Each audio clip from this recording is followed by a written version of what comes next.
नमस्कार। ये है कहानियों का अद्भुत संसार, किस्सा कहानी। कहानियाँ जिनमें लिखते हैं हम खुद को। मैं हूँ स्वयं प्रभा झा और आज आपको सुना रही हूँ फलक के लेखक शिव अवतार पाल की लिखी कहानी लाफिंग क्लब। अभी 5 किलो आटा दे दीजिए, 2 दिन बाद आपका सारा उधार चुका दूंगा। अनिमेश जी दुकान वाले से याचना कर रहे थे। यही बात आप कई दिनों से दोहरा रहे हैं, दुकान वाला शुष्क स्वर में बोला। पहले का हिसाब किए बिना कुछ नहीं मिलेगा, क्यों मेरा और अपना टाइम खुटी कर रहे हैं। अनिमेश जी को दुकान वाले के सामने इस तरह रिरियाते देखकर घर के लिए कुछ सामान लेने आया नीरव अवाक रह गया था।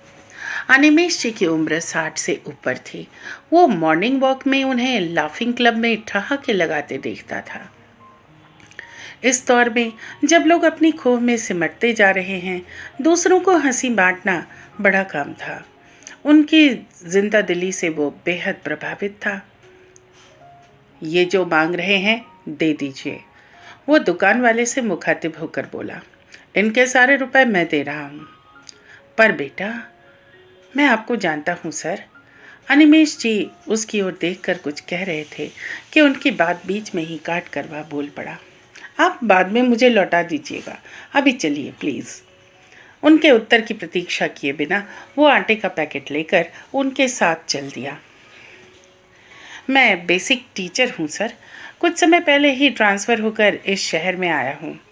कंपनी बाग में हर सुबह आपको लाफिंग क्लब में देखता हूँ। उनके बारे में जानने की उत्सुकता से वह बात का सिरा पकड़ते हुए बोला।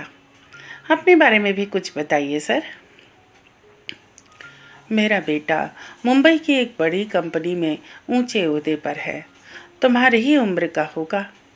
एक प्यारा सा पोता भी है। अपने बूढ़े माता पिता को वो तो साथ में रखना चाहता है, पर ये घर और शहर छोड़ने का हमारा ही मन नहीं होता।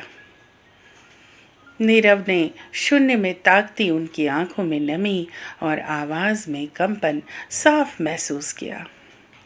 वो ठहरी सी आवाज में आगे बोले। 2-4 फर्मों के अकाउंट देख लेता हूँ, उससे इतनी आमदनी हो जाती है कि हम 2 प्राणियों का काम चल जाता है। पिछले कुछ दिनों से पत्नी का स्वास्थ्य ठीक नहीं था, इसलिए हाथ तंग हो गया। इन परिस्थितियों में भी आप लाफिंग क्लब की नियमित क्लास लेते रहे? नीरव आश्चर्य से बोला। हाँ बेटा, जीवन एक संघर्ष है। ये संघर्ष हर कदम पर व्यक्ति का इम्तिहान लेता है। जो हंसकर इसका मुकाबला करते हैं, वे हर बाजी जीतते हैं। नीरव की जिज्ञासा शांत करते हुए उन्होंने कहा। हमारे अधिकांश साथी बुढ़ापे, उपेक्षा और एकाकीपन से संघर्ष कर रहे हैं। ये नीरसता उन्हें अवसाद की ओर ले जाएगी, जबकि प्रसन्नता मुश्किलों से 2-2 हाथ करने का हौसला देती है। इसीलिए हम लाफिंग क्लब में सारे गमों को हवा में उड़ाकर संघर्ष का नया अध्याय सीख रहे हैं। बातें करते करते उनका घर आ गया था। एक कप चाय पी कर जाना बेटा, उन्होंने आग्रह किया। आपका घर देख लिया, फिर किसी दिन आऊँगा सर, नीरव ने विनम्रता से कहा और उन्हें आटा का पैकेट देकर लौट आया। ये कहानी बस इतनी ही।